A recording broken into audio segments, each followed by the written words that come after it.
Hello, Cancer.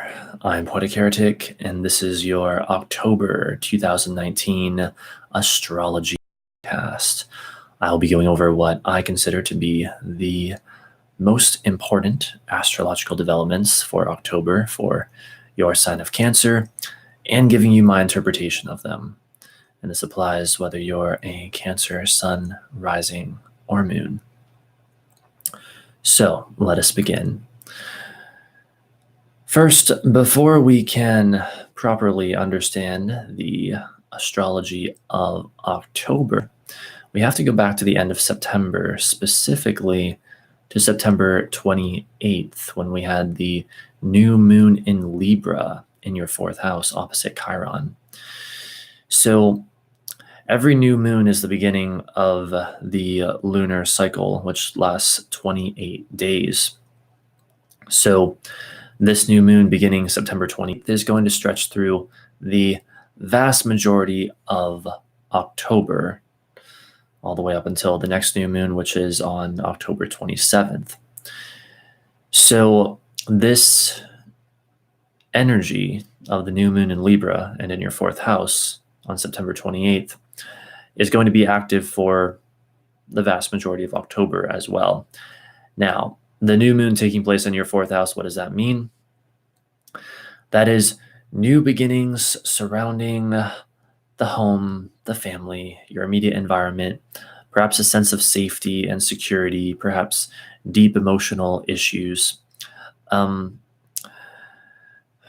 of this is getting activated, or has gotten activated if you're watching this after September 28th, which you should be, has gotten activated on September 28th and is stretching through the majority of October until October 27th. And we'll talk a little more about this later, like when we get to the full moon as well, and some more of what this means. But one other thing that we note right now is that this new moon on September 28th was opposite Chiron, wounded healer Chiron, meaning that this idea of the healing of wounds is deeply connected to this new moon, to this current lunar cycle. And that applies to everyone, by the way, to everyone of every sign. So I expect to see that energy build throughout the first half or so of October. And like I said, we'll come back to that a little bit more later. So getting into October itself now, we have Mercury going from Libra to Scorpio on October 3rd at 4:14 a.m. And that is from your fourth to your fifth house. So basically, the first 2 days of October, Mercury will finish up transiting your fourth house where it has been for some time. Mercury in the fourth house is Mercury, your mind, Mercury, all about that fourth house activity, your home, your family, your environment, safety and security. And so your thoughts being all about that, maybe talking about that, it's more important in a more mental sense. And what we have this month for essentially all the signs is this theme of going from one house to another for the most part. And you'll see that as this video unfolds.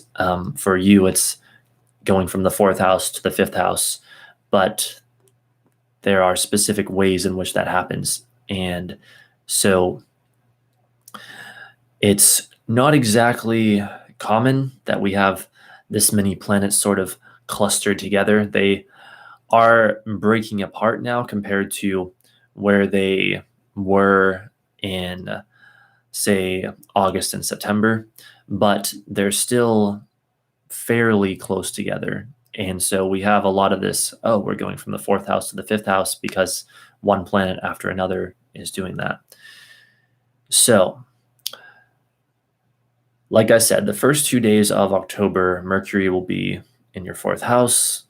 That mental activity, your mind will be focused around Fourth house matters: your home, your family, your environment, your safety and security, deep emotional issues, your roots, like your family ancestry, like your family in terms of where you come from and stuff like that. But then on October 3rd at 4:14 a.m., when Mercury enters your fifth house, then your thoughts are so much more expressive and creative. The fifth house is a house of fun, and it's a house that's very sort of bold and in love with life. And it's also the house of love and romance and sex. And so your thoughts may turn to those matters as well.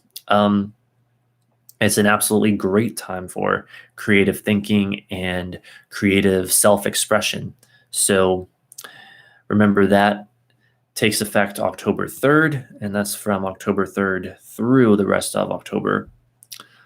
Also, if I seem slightly distracted right now, I do apologize. The way that I'm recording this right now is having some weird anomalies, and it's sort of throwing me off my energy, but I'll do the best I can to continue. Seems like YouTube, which I'm using to record this, is always changing something and confusing me, but oh well. That may also be a Mercury in the fourth house thing. I'm not personally a Cancer, but I can relate to that energy. Being concerned, perhaps having your mind concerned with security and having things in order. The fourth house is all about order. But remember, that's for you just for the first 2 days of the month of October, and then it moves into your fifth house, and it becomes all about creative thinking and thinking about new ways to have fun and things of this nature. Moving on. On October 4th at 12:21 a.m., Mars goes from Virgo to Libra. That is from your third to your fourth house. So the first 3 days, basically, of October, Mars will finish up transiting your third house, which Mars in the third is very aggressive about ideas and very impassioned about communicating. Now, it can be a little unstable if you're not careful because Mars is very impulsive and has a lot of energy behind it, and the third house can possibly be a place of sort of going every which way. And so there's the risk of scattered energy here. But this is probably not news to you since Mars has been transiting your third house for quite a few weeks now. And that, like I said, will finish up in the first 3 days, or technically in the very, very early minutes, at least in Eastern time, of the fourth day of October. So first, basically 3 days of October, Mars will finish up that transit. And then on the 4th at 12:21 a.m. Eastern time, it will move into your fourth house. And Mars in the fourth house is very much about putting the home and family first. It's that fourth house energy yet again. You may want to work on things around the home, and like domestic issues become far more important to you. And there's the risk perhaps of moodiness and restlessness and just like emotional, I don't know, I don't want to say instability, but you get the idea. So if you're finding yourself feeling that way when Mars is transiting your fourth house from October 4th onward, probably a good idea to get up and do something. You know, it might be difficult to just sort of be still at that time. Of course, it's difficult anytime for Mars to be still, but I would say especially when it's transiting the fourth house, and if/when any emotional issues may surface, or you're at the very least just feeling restless or whatever. So that is, again, October 4th through the rest of October, Mars in your fourth house. On October 8th, Venus goes from Libra to Scorpio at 1:05 p.m. That is from your 4th to your 5th house. So up until October 8th, Venus will continue transiting your 4th house, which Venus in the 4th is very sensitive when it comes to love and romance, and probably just sensitive in general, honestly. And so you'll likely be feeling more of that or continue feeling more of that. Venus in the 4th is like, let's beautify the home, because Venus is beauty. It's a love of the home and the home environment. It's a love of simple pleasures, especially, again, at home. And another possibility with Venus in the 4th is, because Venus also relates to money, there may be some of you who, and perhaps you've already found this as Venus has been transiting your 4th house, suddenly find yourself wanting to work from home, make money from home, if you don't already. So that's an interesting possibility as well. But on October 8th at 1:05 p.m., when this enters your 5th house, there's a shift in the energy where now Venus in the 5th is like, oh, it's time to flirt and have fun. And if you start a new relationship at this time, like, there may be a good deal of emotional drama to it, but you'll enjoy that on some level. It's a very bold and expressive placement and transit for Venus, the planet of love. So expect love and relationships to take on all of that sort of 5th house fun intensity, or intense fun. Not really sure which way to say that, but I think both are honestly applicable. Like the 5th house is fun, but it's also intense. But you could also say it's intense, but it's also fun. So Venus in your 5th house can be a lot of fun surrounding love and romance and relationships in general, but in a very sort of bold, intense, maybe a little too intense way. And again, that's October 8th through the rest of October. On October 11th, Mercury will enter its retrograde shadow in Scorpio, your 5th house. So the retrograde shadow, to sort of sum this up quickly, imagine Mercury moving along in the sky, like just moving along, and then the retrograde is like a pendulum. It goes like this, basically, and then it moves on. So once Mercury reaches this point, this would be considered its shadow. Once it begins the pendulum swing, then it actually goes retrograde. That's the retrograde. Then it goes direct again, and there it goes.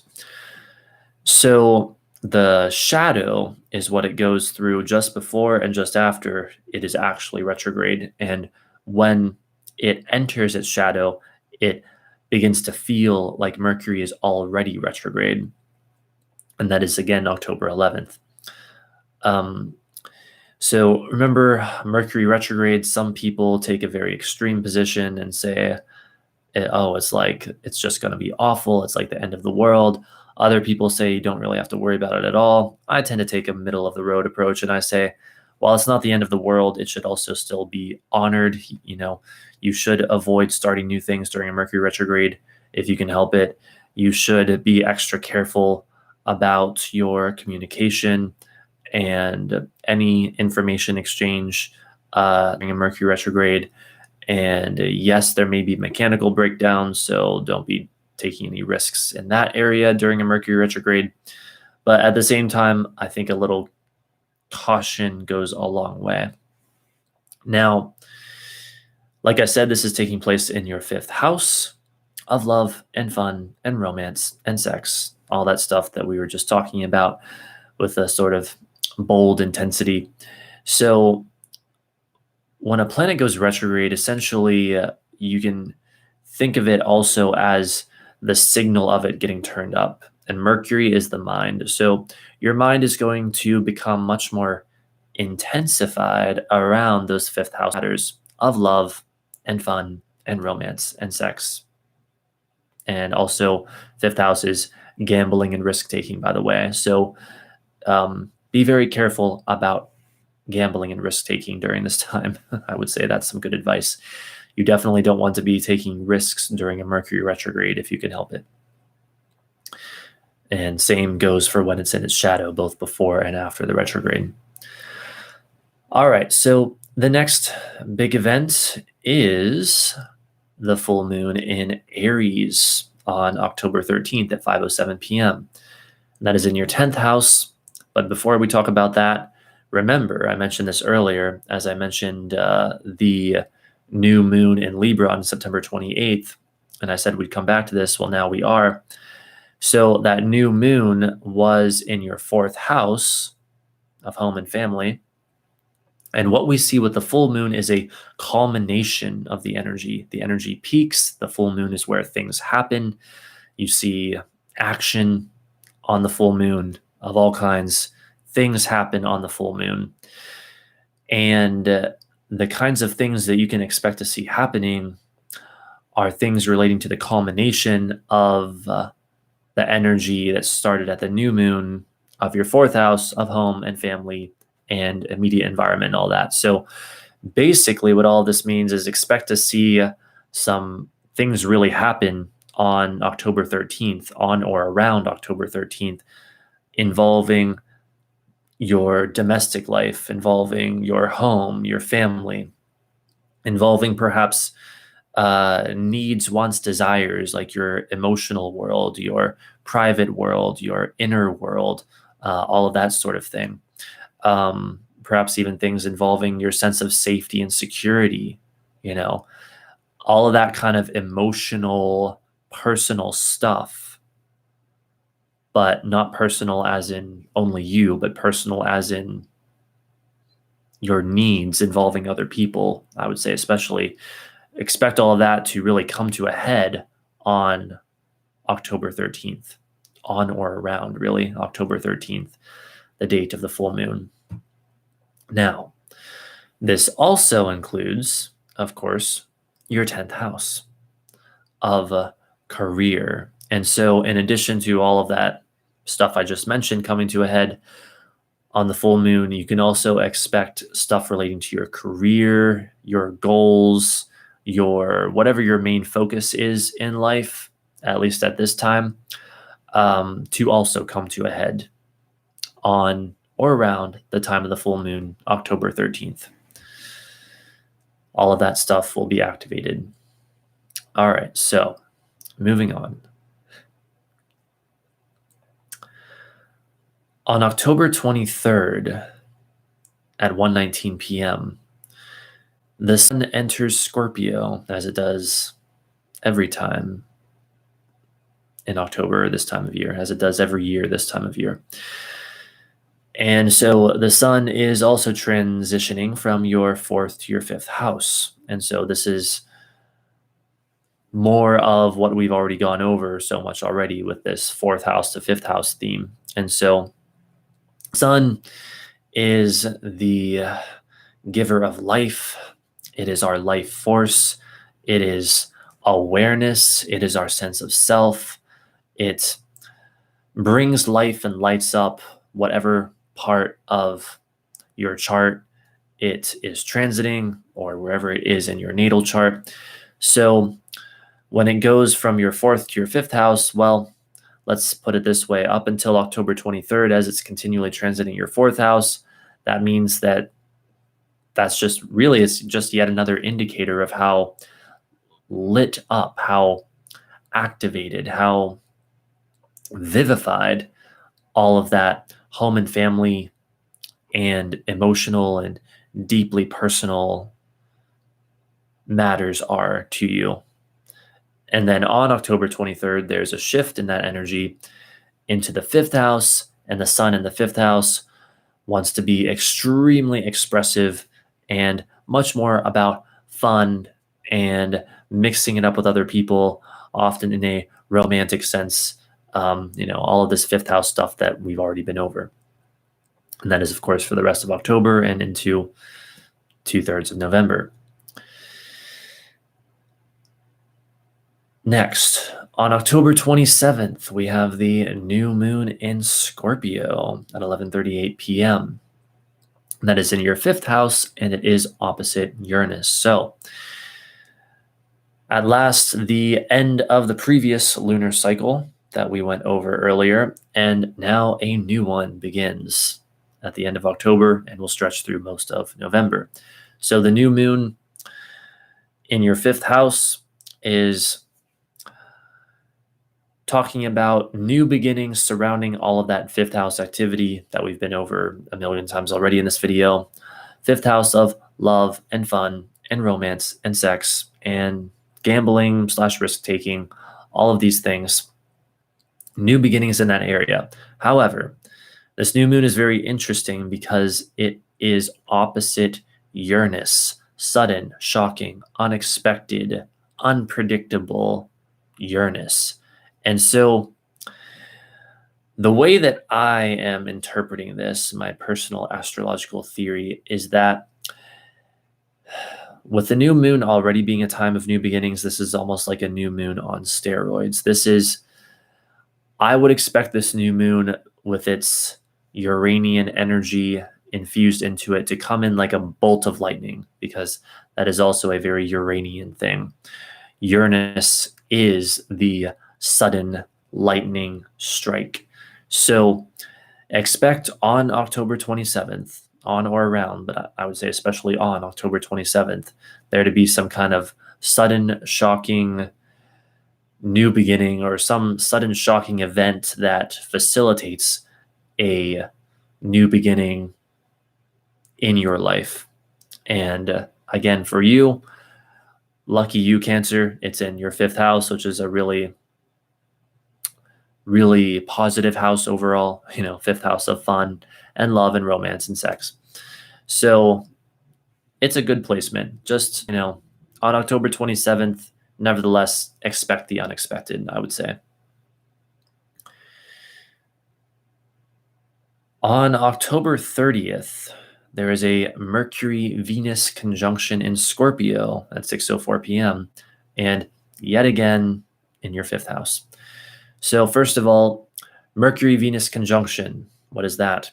Well, when these two planets get together, it's like, let's talk things out. Let's negotiate. Let's work together. Let's find harmony on some difficult issue, because we're talking Mercury, the mind and communicating, talking, speaking, and Venus, the planet of love and connection and harmony and all of those things. Venus is said in traditional astrology to be the lesser benefic, the greater is Jupiter. And the idea is that Venus blesses everything that it touches. And so when Mercury and Venus get together, it's like, oh, let's talk it out. Let's find harmony through communicating. Let's work together through communicating and that sort of thing. With it being in your fifth house, well, there's some added oomph to it. There's the possibility of it being very fun communication that is restoring harmony, or maybe some very romantic communication restoring harmony, or maybe you and or someone else is sort of taking the risk of saying something that might be a bit much, maybe potentially crossing some lines with another person, but you decide, or the other person decides, to take that risk anyway, and most likely it'll work out well because it's a Mercury-Venus conjunction. So again, that's October 30th. A nice conjunction to have, I would say, indeed. So the final piece of information I have for you here is just going back a little bit to what we talked about earlier, which is on October 31st, Halloween, Mercury will station retrograde in Scorpio at 11:41 a.m. in, yet again, your fifth house. So this is just when Mercury officially goes retrograde. Like I said, it will have been in its shadow for a time by this point, since October 11th specifically. And so this is when it officially goes retrograde, and so you'll really be feeling the retrograde starting Halloween. Should be an interesting Halloween. Mercury is going to go retrograde literally on Halloween. And again, it's in your fifth house, just intensifying that mental activity surrounding your fifth house of love and fun and all that stuff we've been over a million times already in this video. So that's about it, Cancer. I hope you enjoyed. Again, I apologize in the first like 5 or 10 minutes of this. The way I was filming this through YouTube was distracting the hell out of me. So I apologize if I seemed a little off, but unfortunately, that's just how it happened. But I hope you enjoyed nonetheless, and feel free to subscribe if you're not already, because I do indeed plan on being back with more astrology and tarot related videos, more astrology and tarot forecasts in the near future. And other than that, I hope you have a great month, all Cancerian people out there, and I hope to see you next time. Thanks again, and bye for now.